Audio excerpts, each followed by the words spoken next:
तस्मै श्री गुरुवे नमः।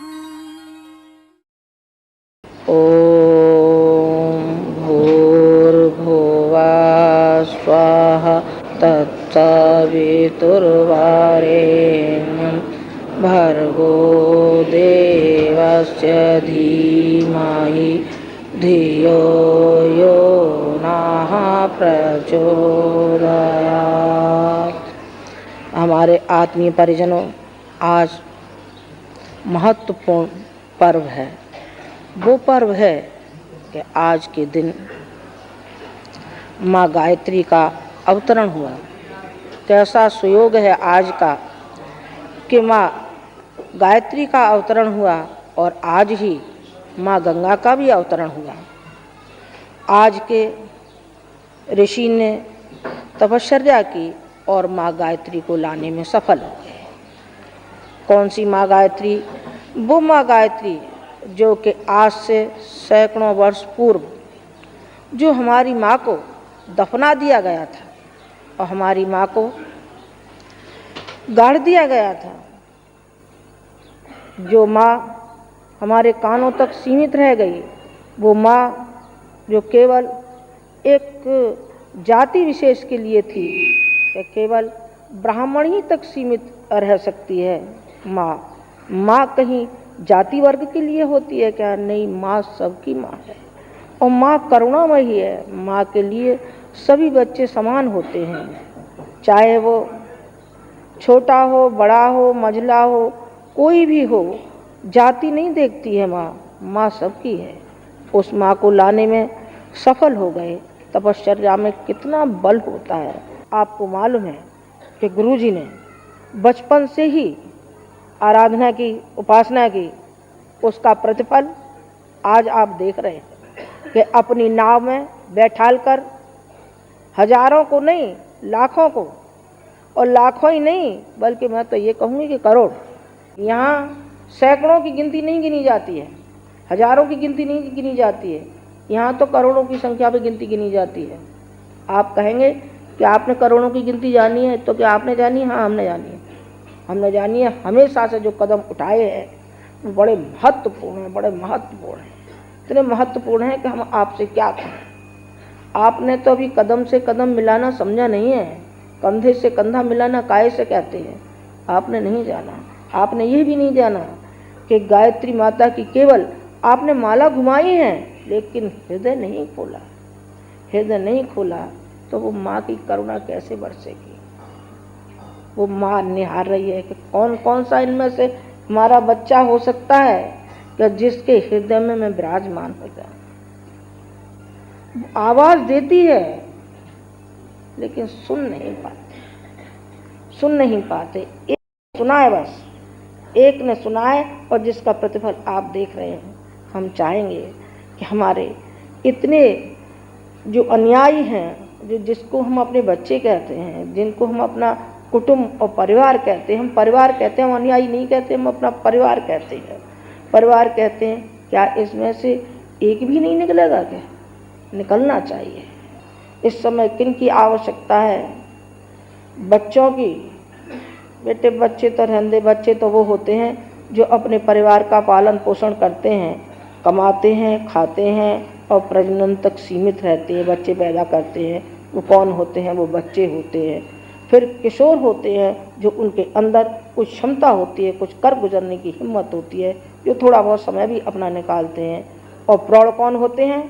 प्रौढ़ वो होते हैं जो अपनी जिम्मेदारी को समझते हैं, सारे परिवार को पालते हैं। उन्होंने कहा कि हम समय देंगे, हमारे पास बहुत समय है, बहुत समय है। आपके पास कोई कमी है क्या समय की? नहीं, कोई कमी नहीं है, पर समय की कीमत आपने नहीं पहचानी है। समय की कीमत गुरुजी ने पहचानी है, जो कि देखिए प्रतिभा में आप देखिए कि प्रतिभा संपन्न है, उनकी प्रतिभा का क्या ठिकाना है, उनकी शक्ति का क्या ठिकाना है। ये शक्ति माँ गायत्री की आती हुई चली गई, जिसका कि आंचल पकड़ा और ये कहा कि माँ तेरे ही लिए हम समर्पित हैं, हम मर जाएंगे, मिट जाएंगे, देखिए तेरे लिए। एक माँ ने जन्म दिया था, दिया, वो भी सराहनीय है। जन्म नहीं हुआ होता तो कैसे आएगा, लेकिन इस माँ का ऋण और भी ज़्यादा है, और भी ज़्यादा है। इस माँ के लिए उन्होंने अपने जीवन को दांव पर लगा दिया, दांव पर लगा दिया, और उस माँ को जन जन पहुँचाने का संकल्प उन्होंने किया। उन्होंने किया कि कोई भी घर, कोई भी जाति, कोई भी संप्रदाय ऐसा नहीं रह सकता जहाँ की गायत्री माता की स्थापना नहीं होगी। आपको कदम उठाना चाहिए समयदान के रूप में, आपको समय देना चाहिए। जो भी आपकी शक्ति है, आप आइए तो सही। यहाँ महामानव ढालने की भट्टी जो हमने बना रखी है, और 1 लाख जो हम कार्यकर्ता तैयार करने के लिए हमने शपथ ली है, और ये कहा है, हमने घोषणा की है कि 1 लाख हम कार्यकर्ता और सारे विश्व को हम देंगे, सारे विश्व को देंगे। ये आपका कर्तव्य होता है। आपको जगाने के लिए समय समय पर पुकार लगाई गई और कहा गया, ये कहा गया कि बेटे अब ये समय सोने का नहीं है। जब विश्व के ऊपर, जहाँ अपने राष्ट्र के ऊपर काले बादल छाए हुए हों और आप घर में सोते रहें, ऐसे कैसे हो सकता है? घर में हमारे में आग लग रही हो और घर मालिक सोता हो, ये भी कोई तरीका है? ये तरीका नहीं है। उस समय हमको बिगुल के साथ ही उठना चाहिए। बिगुल बजा नहीं, आपने देखा है ना फौज में, जहाँ बिगुल बजा नहीं और बस घर में से नहीं, जहाँ खाना खा रहे होंगे तो वहीं गिलास को छोड़ देंगे और फौरन उठ करके वहाँ से भागने लगेंगे। कौन? वो सैनिक भागने लगता है। आज जो मांग है उन्हीं की है, किनकी? सैनिकों की। आप इस सेना में भर्ती हुजिए, इस सेना में भर्ती हुजिए और आप आगे की पंक्ति में आ जाइए, महामानवों की पंक्ति में आइए। अभी तो आप मानव भी नहीं हैं, सही माने मानव नहीं है। ये आपने कैसे कह दिया? हाँ बेटा कह दिया, अब क्या करें? मुँह आई बात को कैसे आप पीछे लौटा लें? पीछे लौटा लें। जब हम चेहरे देखते हैं तो फिर हमको मालूम पड़ता है ये खुदगर्जी, खुदगर्जी, खुदगर्जी के अलावा कुछ नहीं है, कुछ नहीं है। खुदगर्जी से आप निकलिए, आप निकलिए और फिर देखिए आप पाइए, आपके रथ के सारथी बनेंगे हम जरूर। देख लेना, हम दोनों पति पत्नी आपके जीवन रथ के हम 2 पहिए हैं। आप चलिए तो सही आगे, फिर देखिए हम आपकी डोर संभालते हैं कि नहीं संभालते हैं। घर में बैठे रहते हैं कायरों की तरीके से। नहीं साहब, जवान मिल जाइए। हमारी जवान कैसे हिल सकती? पसीना आ जाता है माता जी। कितने बच्चे आते हैं जो 1 महीने का प्रशिक्षण लेते हैं। बेटे माता जी भी कभी नहीं बोली थी, फिर और भीतर की हिम्मत बोलेंगे कैसे नहीं? हम अपनी बात नहीं कहेंगे, अपने बच्चों से नहीं कहेंगे, हमको कहना चाहिए। इसमें भाषा का क्या चक्कर है? इसमें साहित्यिकता का क्या चक्कर है? क्या साहित्यिक भाषा बोलने बताना जरा। कौन से इसमें हम आपको इस श्लोक सुना रहे हैं? कोई श्लोक नहीं सुना रहे हैं, पर अपने दिल की बात कह रहे हैं। कहना चाहिए। यदि आपके मन में ये कीच जिस दिन आ जाएगी तो प्रत्येक आप में से अर्जुन हो सकता है, प्रत्येक आप में से विवेकानंद हो सकता है, प्रत्येक आप में से शिवाजी हो सकता है। और जब आप शिवाजी जैसे हो जाएंगे, अर्जुन जैसे हो जाएंगे और विवेकानंद जैसे हो जाएंगे तो शक्ति की कोई कमी नहीं रहेगी। बिल्कुल शक्ति की, बनावटीपन में शक्ति की कमी रहती है कि केवल अपने स्वार्थ के लिए आया है कि परमार्थ के लिए आया है। स्वार्थ के लिए घुसा है तो उसकी कलई थोड़े दिन में खुल जाती है, और स्वार्थ के लिए नहीं है, दृढ़ निश्चय है, उसकी दृढ़ता है, उसका संकल्प है और उसकी श्रद्धा है, तो जनमानस उसकी आरती उतारने के लिए भी तैयार है। जन श्रद्धा भी उसके लिए तैयार है, क्योंकि उसने सारा अपना कुर्बान किया है ना, समर्पण किया है ना। आप तो समर्पण ही नहीं जानते, आप तो इतने ही जानते हैं सब सौंप दिया गुरुजी आपके हाथों में, सब भार सौंप दिया। क्या सौंप दिया बेटा? अरे माता जी 3 लड़कियां हैं, हे गुरुदेव आप तो भगवान है, आप तो इनकी शादियां करा दीजिए। और क्या करा दें? मेरी औरत बीमार है, उसे अच्छा करा दो। अच्छा और बता बेटा? एक और है माता जी, क्या है? मेरा जो लड़का है वो ऐसा बेकार हो गया है, न तो वो कहना मानता, और भी कुछ इधर उधर करे आता है। माता जी ये ठीक हो जाए। हाँ बेटा, बड़े तेने समर्पित कर दिए, हमारे तो भाग्य खुल गए। भाग्य कोई कहने में भी शर्म नहीं आई है कि क्या कह रहे हैं? ये समर्पण कर रहे हैं आप? समर्पण कर रहे हैं तो पूरे दिल से करिए, आप पूरे दिल से करिए। और जो हम चाह रहे हैं वो आप करिए, वो आप करिए। जिस पर ये इस लायक हैं कि अपनी कुछ ब्याज भाड़े की वो हो सकता है तो आप पूरा समय दीजिए, और जिनका आज गुंजाइश नहीं है तो उतना समय नहीं दे सकते हैं तो फिर आप जितना समय आप दे सकते हो उतना आप समय दीजिए। नहीं, आप तो कुछ देना ही नहीं चाहते, लेना ही लेना चाहते, लाओ गुरुजी, लाओ गुरुजी, लाओ गुरुजी। अरे तो बेटा लाओ ही लाओ, खाओ ही खाओ, तो पेट कहाँ जाएगा? अपच हो जाएगी नहीं हो जाएगी? अपच हो जाएगी। जितना चाहिए आपको उतना हम देंगे भी, उतना पचाइए भी, उसको पचाइए भी, खाएंगे ही खाएंगे तो बदहजमी हो जाएगी। आप बदहजमी मत करिए।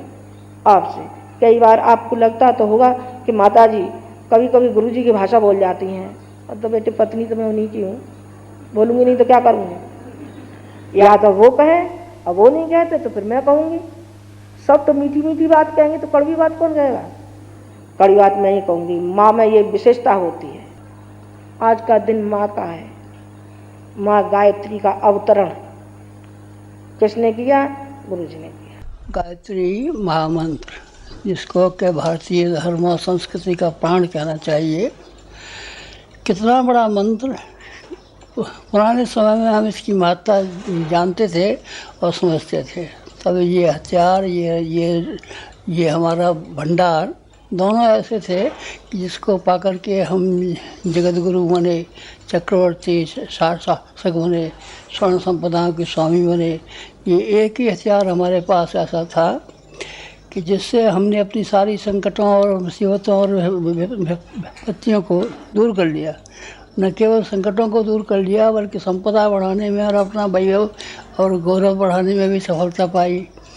ऐसा है ये गायत्री मंत्र। इसको वेद माता कहते हैं। ये ज्ञान की भंडार है। ज्ञान जो जिसको कि आदमी को आध्यात्मिक ज्ञान कहना चाहिए, वो इसी भंडार में भरा हुआ है। कालिदास विद्वान तो हुए पर ज्ञान के धनी नहीं थे।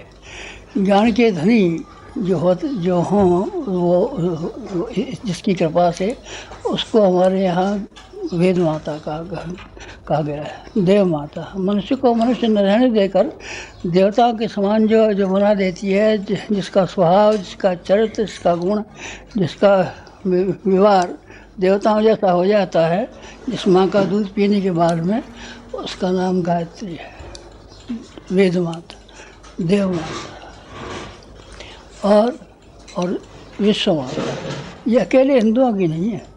इसमें सारे के सारे विश्व के जितने भी जातियाँ हैं, धर्म हैं, समाज हैं, संस्कृतियाँ हैं, सब इसी के अंचल के नीचे छिपी हुई हैं। ऐसी है ये गायत्री मंत्र, जिसकी महत्ता का कहना मेरे लिए संभव नहीं है। ब्रह्मा जी ने 4 मुखों से 4 वेदों में इस गायत्री का व्याख्यान किया, लेकिन वो समग्र न हो सका। इसलिए फिर अन्य ग्रंथ लिखे गए, उपनिषदें लिखी गई, दर्शन लिखे गए, आरण्यक लिखे गए, ब्राह्मण लिखे गए, 18 पुराण लिखे गए। ये सब कुछ लिखे गए, लेकिन गायत्री का उद्देश्य पूरा न हो सका, उसकी व्याख्या पूरी न की जा सकी। फिर व्यक्तियों ने की, देवताओं ने गायत्री की व्याख्या की, पर वो न कर सके। 24 ऋषियों ने गायत्री की उपासना की व्याख्या की, पर वो न कर सके। 24 महाशक्तियाँ हैं गायत्री की, 24 अक्षर गायत्री के, 24 देवता, 24 देवियाँ, ये भी अपूर्ण ही रह गए। दत्तात्रेय ने 24 गुरु बनाए थे, वो भी इन 24 गायत्री के अक्षर ही थे। ये महामहिमा से भरी हुई गायत्री है, जिसका कि आज आप जन्मदिन मना रहे हैं। जब ऐसी महिमा भई है तब उससे सब लोग क्यों नहीं लाभ उठा पाते? आपने क्यों नहीं लाभ उठा पाया? आप गायत्री मंत्र का जप करते हैं, लेकिन लाभ क्यों नहीं उठा पाते? इसलिए नहीं उठा पाते कि इसके साथ में 3 विधियाँ जुड़ी हुई हैं। 3 कवच, कीलक और अर्गल जुड़े हुए हैं। इनको तीनों को मिला देते हैं तब आपकी बात पूरी हो जाती है। जब आप मिलाते नहीं हैं तो बात अधूरी हो जाती है। क्या 3 बातें? उपासना 1, साधना 2, आराधना 3। उपासना क्या किसे कहते हैं? उपासना उसे कहते हैं जिसमें कि भगवान के प्रति कि आदमी अपने आप को समर्पण करता है, समीप बैठता है। भगवान आपने देखा नहीं है तो भगवान का प्रतीक एक और है, इसको हम गुरु कहते हैं, गुरु मंत्र है ये गायत्री मंत्र। गायत्री मंत्र किताब में से अगर आपने पढ़ लिया है, याद कर लिया है और उसको बोलने लगे हैं, जप करने लगे हैं, तो वो लाभ प्राप्त नहीं हो सकता। दीपक को जलाने के लिए माचिस की आवश्यकता होती है। माचिस अगर आपके पास नहीं है तो दीपक में घी भरा हुआ हो 1, दीपक में रुई भरी हुई हो 2, का ये सब हो तो तभी आप वो लाभ नहीं उठा पाएंगे जो को उठाना चाहिए। माचिस से या कहीं से भी मोमबत्ती से, आग से उस दीपक को प्रज्वलित करना पड़ेगा। ये आग क्या है? ये गुरु मंत्र गायत्री है। ऐसा गुरु होना चाहिए जो क्या है अपने समान बना ले। बड़े से बड़े काम उन्होंने हमें सौंपे और उन बड़े से बड़े कामों को पूरा करके हमने दिखा दिया। कैसे दिखा दिया? हमने दिखाया नहीं, वास्तव में परोक्ष रूप से जो सत्ता काम कर रही थी उस परोक्ष सत्ता ने ये काम किया। हमारा काम नहीं है। हमारा तो काम ये था कि एक मशीन की तरीके से चलते रहे, लेकिन मशीन के पीछे जो बिजली लगी होती है, पावर लगी होती है, जिसके द्वारा मशीन चलती है, वो हमारे मास्टर की है, जिसको हम अपना गुरु कहते हैं। हम जो काम करते हैं उसमें हमारे हाथ भी काम करते हैं, हमारे पैर भी काम करते हैं, हमारी आंखें भी काम करती हैं, हमारे सारे शरीर के अंग प्रत्यंग काम करते हैं, तभी तो काम होता है। अकेले हम काम करें तो हम तो प्राण हैं हमारे, प्राण तो बेचारे कुछ कह भी नहीं सकते, बोल भी नहीं सकते, काम भी नहीं कर सकते, कुछ लिख भी नहीं सकते। लेकिन प्राणों का काम नहीं है, हमारे शरीर के जो अंग प्रत्यंग हैं उनका मिलकर के काम है। आप भी हमारे शरीर के अंग और प्रत्यंग हैं। एक काम सौंपा आपने कि यहाँ का जो शिविर है इसमें 1 लाख आदमी शिक्षित करने हमको। आप जहाँ कहीं भी जाएं वहाँ देखें कि जीवंत आदमी, विचारशील आदमी, प्राणवान आदमी, भावनाशील आदमी जो कोई भी हो, उनको ढूंढ करके यहाँ के शिविर में भेजें गायत्री जयंती के दिन। पहला निवेदन आप लोगों से ये है। दूसरा निवेदन आप लोगों से ये है कि विचार क्रांति अभियान को फैलाने के लिए, ये नए युग के नए संदेश जो है उनको पूरा करने के लिए, घर घर में अलग जगाने के लिए आपको झोला पुस्तकालय चलाना होगा। ज्ञान रथ चला सकते होते तो बहुत बड़ी बात होती, लेकिन चलिए खैर ज्ञान रथ आपसे नहीं चलता है तो नहीं सही, ये आपके झोले में पुस्तकालय होना चाहिए। और हमने जो साहित्य लिखा है, साहित्य नहीं लिखा है, हमने आग लिखी है। आग लिखी है वो ऐसी आग है कि जिस किसी ने उसको पढ़ा है, जिस किसी ने सुना है, जिस किसी ने देखा है, जिस किसी ने चखा है, जो कोई इनके संपर्क में आया है, उसमें से प्रत्येक आदमी के भीतर में एक नई स्फुरना पैदा हुई है। ये हमारा झोला साहित्य आप पढ़ाइए। एक काम वृक्षारोपण का हमने सौंपा है। बड़ा काम तो ये था, ज़्यादा शानदार तो काम ये होता कि 5 अशोक के पेड़ लगा करके आप एक देवता बना देते। देवता जो बनाना है, जो आज का देवता है, वृक्ष होना चाहिए, क्योंकि वृक्ष हमारे देश में से कम हो गए। कि भी आदमी को जो आप में से आए बैठे हुए सुन रहे हैं, 10 गांव तो संभालने चाहिए। आप बड़े शहर के रहने वाले हैं तो 10 मोहल्ले संभालिए। 10 मोहल्ले या 10 गांव का ज़मींदार हम आपको बना रहे हैं और आपको राजकुमार बना रहे हैं। आज से आप हमारे राजकुमार हैं। आपसे आप 10 गांवों के ज़मींदार हैं। कोई गांव आपका ऐसा ना हो जिसमें कि आदर्श वाक्यों से दीवारें लिखी हुई ना हो। उससे ये हर एक को मालूम पड़ेगा कि आदर्श वाक्य जिस गांव की दीवारों पर लिखे हुए हैं वहाँ हर एक को अंदाज़ लग जाएगा कि प्रज्ञा मिशन यहाँ है और यहाँ पर प्रज्ञा मिशन की आवाज़ पहुँचती है। यहाँ प्रज्ञा मिशन के लोग पहुँच चुके हैं। यहाँ प्रज्ञा मिशन के लोगों ने अपना काम प्रारंभ कर दिया है। वेद माता गायत्री का जन्म का दिन आज से अच्छा कोई दिन नहीं हो सकता। इससे बड़ा त्यौहार कोई नहीं है। आप आज संकल्प लेकर के जाएँ, विश्वास दे करके जाएँ। आज का दिन माँ का है। माँ गायत्री का अवतरण किसने किया? गुरु जी ने किया। आप ये कह रही हैं, हाँ तो मैं कह रही हूँ, मैं ही कह रही हूँ और कहती ही रहूँगी। वो चाहे ना कहें पर मैं कहूँगी। मैं कहूँगी कि माँ को लाने का श्रेय उन्हीं को है। और माँ गंगा को लाने का श्रेय भागीरथ को है। और आज के युग के भागीरथ का जो ज्ञान की गंगा लेकर के आए, ज्ञान की गंगा लेकर के आए हैं। और ये कौन से भागीरथ? गुरुजी भागीरथ, जो आपके लिए ज्ञान की गंगा लेकर के आए हैं। जरा ज्ञान की गंगा में नहाओ तो सही। उस नहाने से आपके पाप छूटेंगे कि नहीं छूटेंगे हमें नहीं मालूम। आज नहाया कल वही पाप करो तो कैसे छूटेंगे। लेकिन एक ज्ञान की गंगा है, इसमें नहाइए तो सही, नहाइए, फिर देखिए आपके पाप छूटते हैं कि नहीं, फिर देखिए आपका विकास होता है कि नहीं, फिर आप परिष्कृत होते हैं कि नहीं।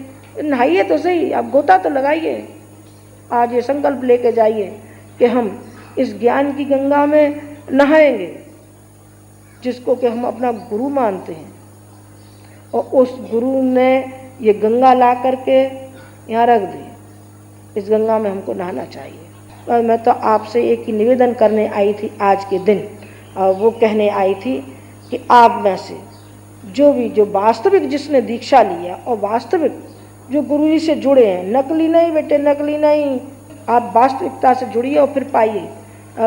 गुरु जी की संपत्ति के मालिक, माता जी की संपत्ति के मालिक और गायत्री माता की संपत्ति के मालिक, सबके आप मालिक हैं। कौन सी संपत्ति?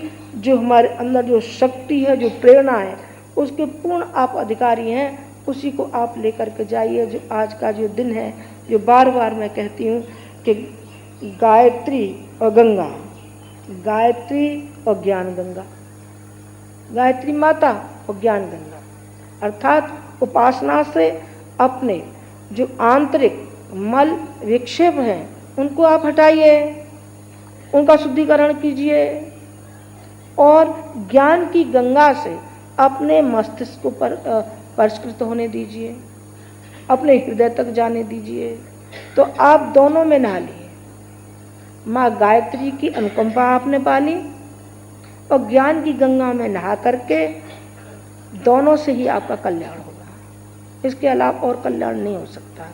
आप इसको आप लेकर के जाना। इन्हीं शब्दों के साथ मैं अपनी बात समाप्त करती हूँ। भगवान आपका कल्याण करें। ओम शांति। हमारे YouTube चैनल शांति कुंज वीडियो गायत्री परिवार को सब्सक्राइब करें एवं बेल आइकन जरूर दबाएं ताकि गायत्री परिवार की विभिन्न गतिविधियों की जानकारी आपको मिलती रहे।